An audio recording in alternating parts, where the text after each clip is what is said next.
Well,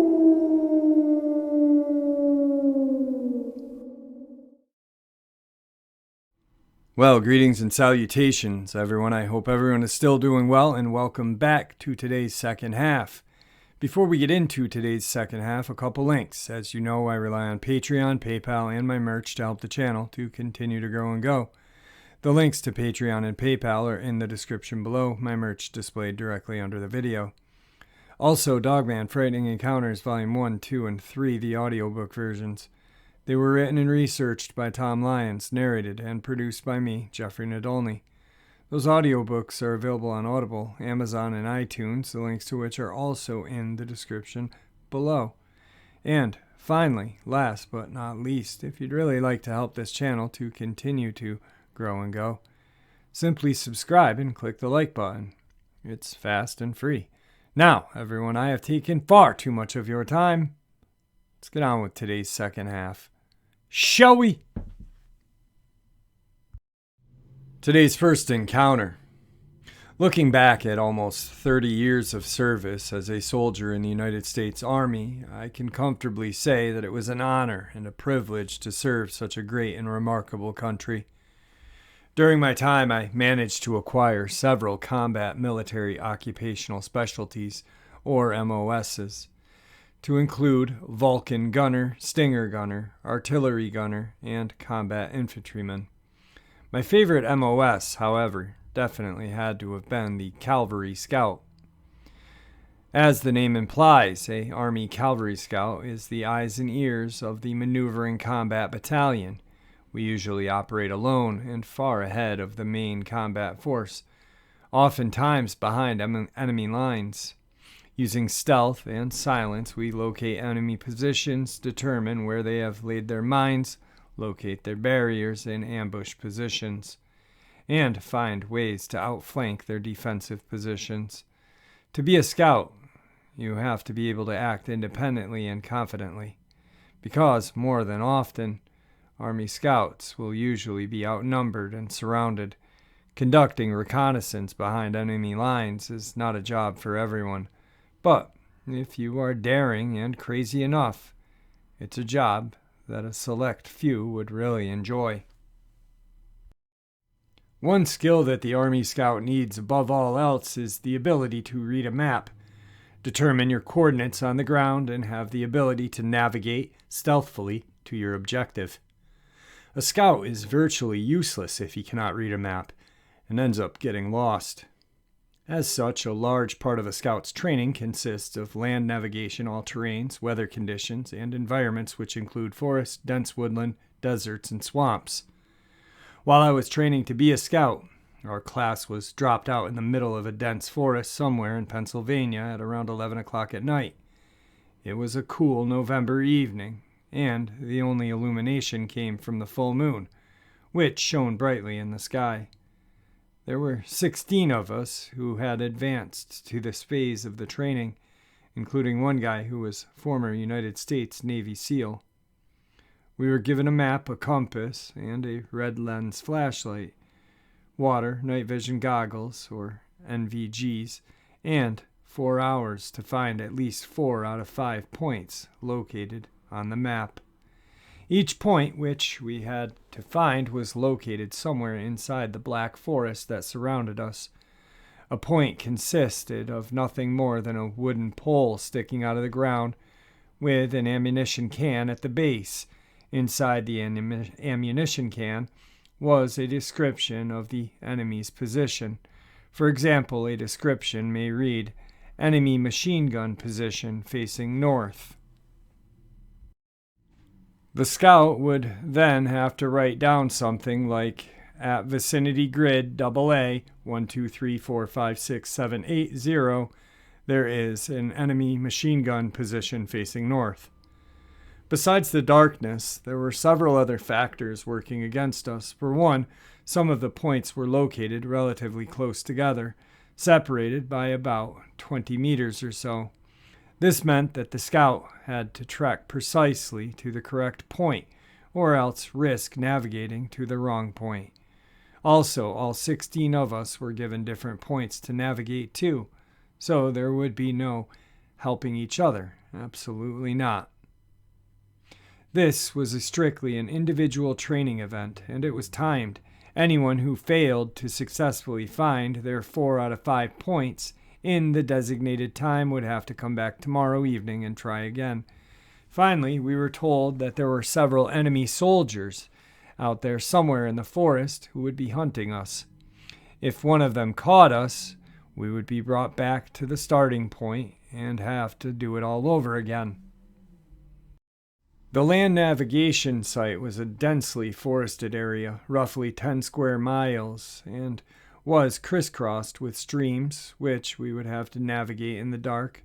A dirt road surrounded the entire area, and if a scout came to the dirt road, he knew he had reached the boundary.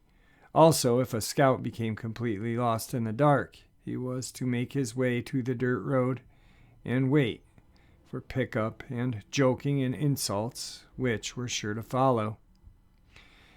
An instructor gave me my list of 5 points, and I went in front of the Humvee and used the hood as a makeshift table.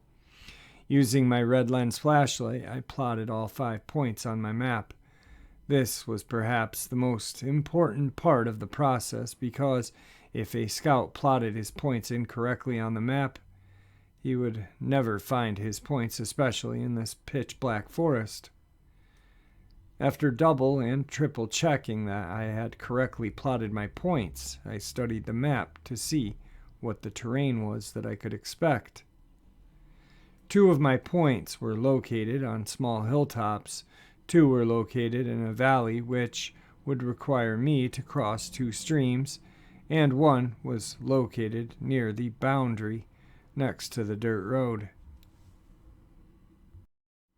The last point was the furthest out, but it was the easiest to find. All 5 of my points were located in an area roughly 3 miles squared. My plan was to find the last point first and then work my way back to the starting point. The only variable that I could not control were the enemy soldiers who would be hunting us. After assuring that my NVGs operated correctly, I secured them to my forehead, satisfied that I had all of my gear secured to make as little noise as possible. I stepped off the dirt road and plunged down into the black forest. Immediately, unseen branches like skeletal fingers reached out from the darkness to scratch my face and hands. I was only 20 meters inside of the woodline, but already all sounds and activities behind me had all but disappeared. I slowly knelt, closing my eyes and letting my ears see into the darkness.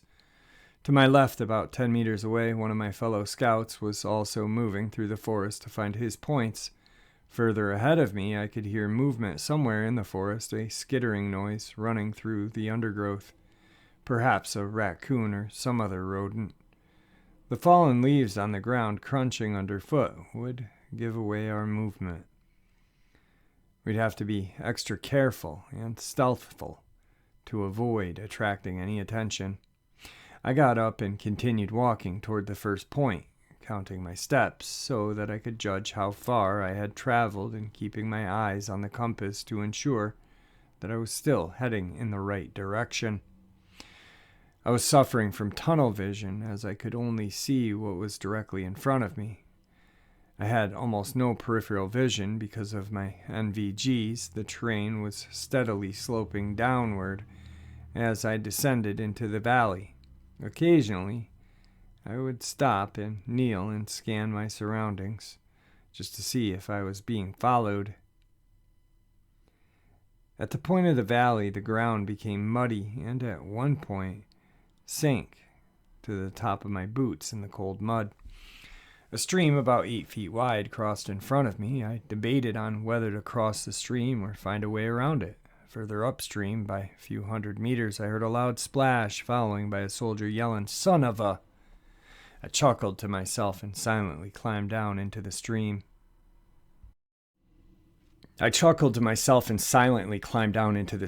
Looking left and right to assure that I had not been spotted. I climbed over a fallen tree branch and waded into the water. It was ice cold, came up to my knees, but at least the running water was washing the mud off my boots. Upon reaching the other side, I climbed up the muddy shore to the opposite bank. stopping briefly to make sure I was undetected. I hauled myself up an embankment, and cold, wet, and muddy, continued up the slope of the valley. Fortunately, since it was November, mosquitoes or any other buzzing insects were a minor annoyance. However, as I walked up that slope, I slowly began to realize that I hadn't heard any buzzing insects at all. If you've done this job long enough, you begin to develop what I call a warning radar, a sense that there is something just not right with your surroundings. You learn to trust your warning radar, and I could swear that I was being watched. This annoyed me more than anything else because I was the one who stalked. I did not like being stalked. At the top of the slope, I got to the ground and scanned the area. Yep, there he was, about 50 meters to my right, crouched behind a stand of trees. The enemy soldier. He was looking away from me, probably trying to stalk the other soldier who had yelled when they fell into the stream. At night, sound carries further, so I very slowly crawled back down the slope and walked another 50 meters away from the enemy soldier and climbed the slope again. Scanning the area around me, I found that the path ahead was clear. I pulled out my poncho from a small pack I had on my back and covered myself with it. Pulling out my map and my flashlight, I determined how far off course I had gone and adjusted my heading and pace count. Satisfied that I was still heading in the correct direction, I put my poncho away and slowly stood up and proceeded ahead. Suddenly, far off to my left, I heard the enemy soldier yell, "You've been captured, Scout. Return to the start point and restart your mission." I chuckled again when I heard the voice of the scout who fell in the stream yell, "Son of a..." I continued walking through the forest, and the trees eventually thinned out. I stopped again and took a knee behind a fallen tree. Listening, my internal warning radar was giving me the all clear. I closed my eyes and let my ears see again. Ahead of me, I could hear the low rumbling of a Humvee. Just as I calculated, the dirt road marking the perimeter was about 200 meters ahead of me. I waited until the sound of the Humvee passed and then made my way to the road, stopping just inside the woodline. I looked right, and sure enough, only 20 feet away, just off the road, was my first point. I cautiously approached the wooden pole and grabbed the ammunition can and took it back to the tree line. Cracked open the ammunition can, and the noise of the metal can opening seemed to scream in the dark. I cursed, but apparently nobody heard it. Covering myself again with the poncho, I took out my flashlight and copied down what was written on the enemy description inside the can. At vicinity grid PB33 544444549. This is the enemy patrol near the road. I put the ammunition can back on the point and walked back into the forest. An hour and a half had passed, and I had found my first point. I had another 2, and a half hours to find at least 3 more. But those would go quicker. My next 2 points were south of me, almost in a straight line on the slopes of a hill. Although it would have been easier to walk through the crest of the hill to get to the next point, I didn't want to risk being silhouetted by the moon, so I stayed beyond the crest of the hill where the trees were thicker, but the movement was slower. I paralleled the top of the hill for about 300 meters until I came to a spot where my second point should be. Low crawling to the top of the hill, I scanned around with my night vision goggles. I was off about 50 feet, but there was my second point sticking straight out of the middle of this clearing. I was about to get up and approach the point when my warning radar went off in my head. I wasn't alone. I knelt back down, scanned the forest area, surrounded the clearing. The faint scent of feces like cow dung wafted across the clearing. There, 75 meters, at 1 o'clock, a figure looking like he was wearing a sniper's ghillie suit was peering out of the forest. It wasn't one of my fellow scouts because we didn't have a ghillie suit camouflage, so it must have been one of our enemy soldiers, and boy did he stink. I hated to think what he had fallen into. Fortunately, he wasn't looking in my direction.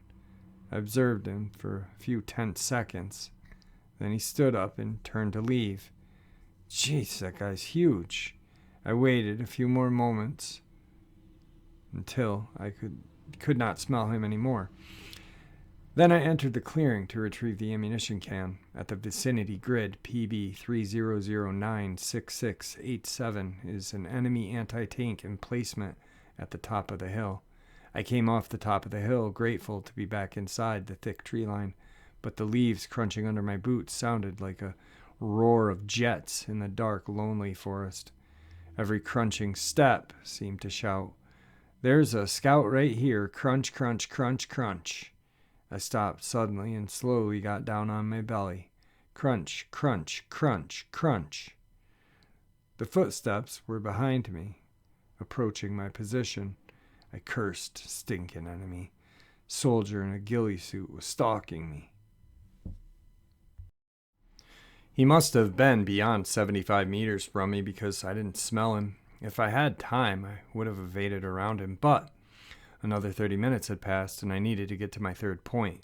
I needed to get to where the trees weren't so thick, so I made my way back up the slope and was able to fast walk and jog across the crest of the hill for about a quarter of a mile. The bad part was that because I had chosen to go back up the slope, the full moon had illuminated me during this whole time. Also, my pace count was off, although I knew I was still headed in the general right direction.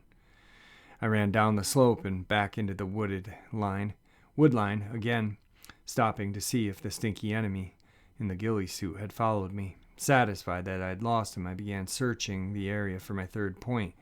Because I had made a detour on the slope, I had lost my pace count. I was not as accurate in positioning myself to the third point.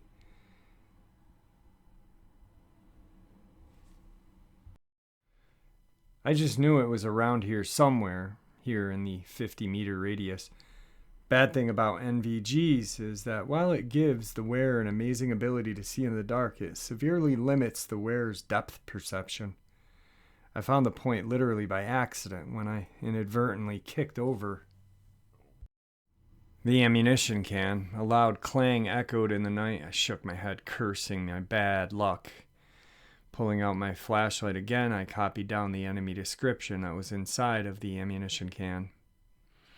At the vicinity grid, PB 288-34755 is the enemy command post. I returned the ammunition can back to the point and was turning to go back to my fourth point when I could make out a faint smell of cow dung again. Man, stinky enemy soldier in the ghillie suit sure was fast for a big guy, as well as persistent. It was almost 2 a.m, which meant I had little over an hour to find my fourth. If I had any time left, I'd go looking for the fifth, which was only a quarter of a mile from the starting point. I turned due south and headed back down the valley. The whole time, my warning radar's going off in my head.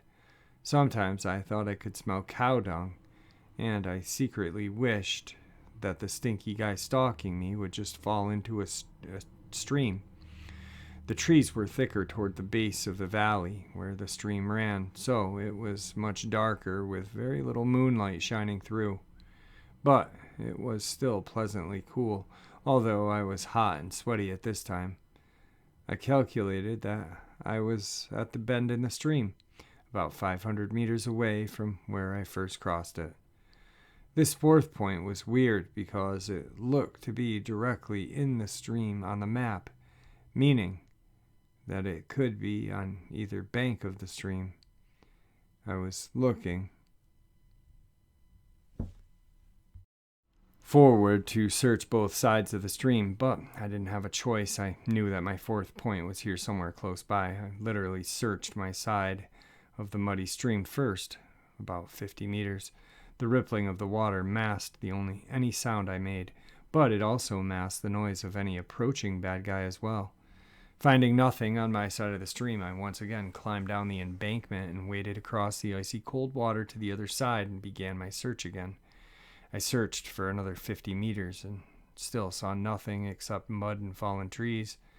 I was beginning to doubt that I had plotted this point correctly when I pointed at the stream again and noticed that there was something I had not seen before. In the middle of the stream was a narrow, dry spot of land like a miniature 4-foot square island. In the middle of this island was my fourth point. I waded back into the water, and after I covered myself with my poncho, quickly opened the ammunition can. At vicinity grid PA00958824 is the enemy.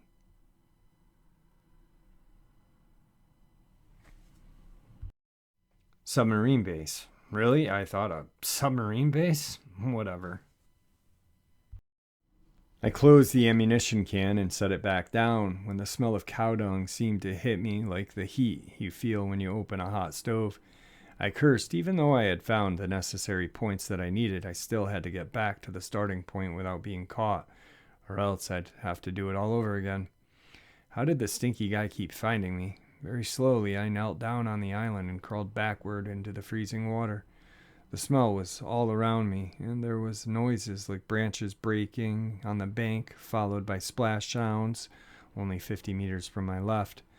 The moon shone down at the place where the bend in the stream had been, and outlined in the light was big, stinky enemy soldier guy. Most of my body was submerged in the water, with my upper body hugging that little strip of island in the middle. I looked up at the guy who was 50 meters away from me and gulped. What had I at first thought was a ghillie suit was actually fur. It was a good 7.5 feet to 8 foot tall and had a gorilla-like face and was covered in thick, dark fur. The creature stood in the middle of the stream, looking around and seeming to sniff the air. Great, I thought. Now I'm getting stalked by Bigfoot, or whatever this thing is. But since I know where you are, and you don't know where I am, I guess I'm stalking you now. I began to wonder if I had packed any beef sticks in my pack, since I saw a commercial once on television where these Sasquatch foot things seemed to like beef sticks. All of a sudden in the distance came a blaring like multiple horns seemed to echo all around the valley. I cursed again. It was a warning signal that all scouts had 30 minutes to finish finding their points and return to the finish line. By this point, I was more annoyed than I was frightened. I was wet, cold, irritated, and muddy. Fortunately, I had wrapped my waterproof notebook with all of my plot points inside of my waterproof poncho and kept it on the small island and out of the water. Still, I had only 30 minutes to make it back to the starting line, but Tall, Dark, and Stinky was standing in the middle of the stream, looking around like he had lost his grandpa at the mall. I was not going to let this cost me my recon scout qualification. It seemed like I had laid there for hours, but in reality it was a few seconds. After the horns started blaring, Big Stinky seemed to let out a huff and ran back up the embankment from which he had emerged. I waited for the smell to dissipate before hauling myself out of the stream and running at double time to the starting point. Although I was the last scout to return to the start point, I was feeling pretty good when our trucks brought us back to the barracks. 2 scouts got lost and had been picked up by the side of the road. 2 other scouts failed to find their 4 out of 5 points. These guys would have to try again tomorrow. Only one other guy, the former Navy SEAL, found all 5 points. And although I only found enough points to pass the course, I also was stalked by Bigfoot. How many other Calvary scouts can say that? Wow, I could never imagine going out to qualify for your MOS and being stalked by a Sasquatch. How insane is that? It's absolutely terrifying. Anyway, I hope you guys all enjoyed this second half of today's upload. And with that, I want to thank you.